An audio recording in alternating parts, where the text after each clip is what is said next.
Olá, povo de Deus, 12ª semana do Tempo Comum, segunda-feira, 20 de junho de 2022. A nossa reflexão de hoje é a partir do segundo livro dos Reis, capítulo 17, de 5 a 8, de 13 a 15a e 18. E Mateus 7, de 1 a 5. Naqueles dias, Salmanasar, rei da Assíria, invadiu todo o país. E chegando a Samaria, sitiou-a durante 3 anos. No 9º ano de Oséias, o rei da Assíria tomou Samaria e deportou os habitantes de Israel para a Síria, estabelecendo-os em Ala e nas margens do Abor, rio de Gozã, e nas cidades da Média. Isto aconteceu porque os filhos de Israel pecaram contra o Senhor, seu Deus, que os tinha tirado do Egito, libertando-os da opressão do faraó, rei do Egito, porque tinha adorado outros deuses. Eles seguiram os costumes dos povos que o Senhor havia expulsado diante deles e as leis introduzidas pelos reis de Israel. O Senhor tinha advertido seriamente Israel e Judá por meio de todos os profetas e videntes, dizendo: voltai de vossos maus caminhos e observai meus mandamentos e preceitos, conforme todas as leis que prescrevi a vossos pais e que vos comuniquei por intermédio de meus servos, os profetas.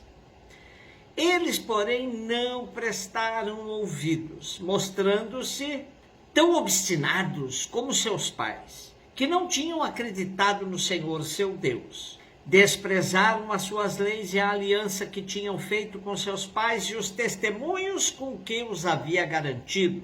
O Senhor indignou-se profundamente contra os filhos de Israel e rejeitou-os para longe de sua face, restando apenas a tribo de Judá.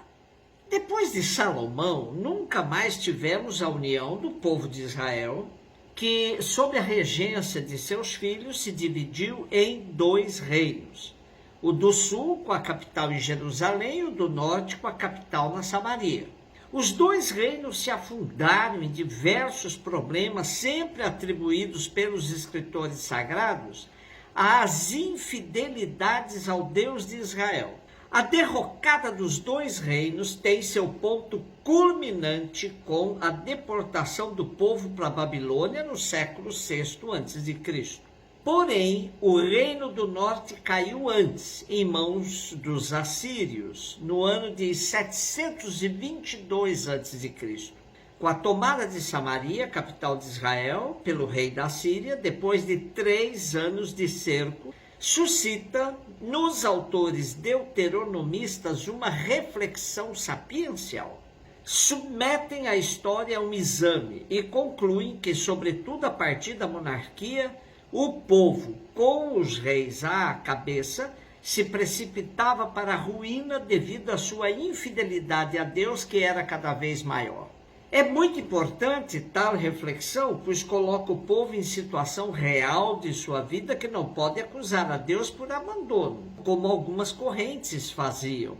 Não, os erros históricos são frutos das más escolhas do povo, sobretudo de seus dirigentes.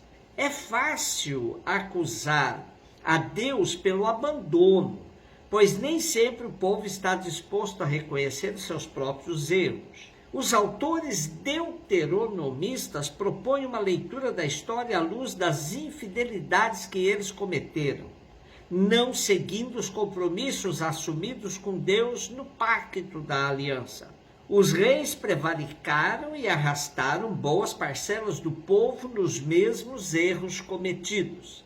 É interessante que a Bíblia nos mostra que os sinais mais evidentes desta infidelidade estão no abandono dos compromissos com os órfãos, as viúvas e os estrangeiros, isto é, com os mais pobres. À luz deste texto, cabe a nós perguntarmos-nos se somos capazes, frente às calamidades que vivemos, de assumirmos a parcela de responsabilidade nossa que está aí embutida.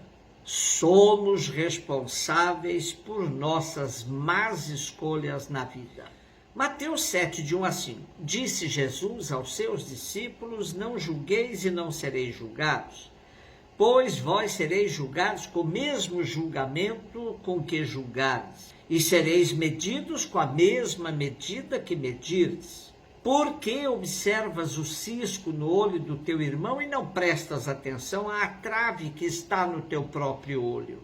Ou como podes dizer ao teu irmão: deixa-me tirar o cisco do teu olho, quando tu mesmo tens uma trave no teu? Hipócrita!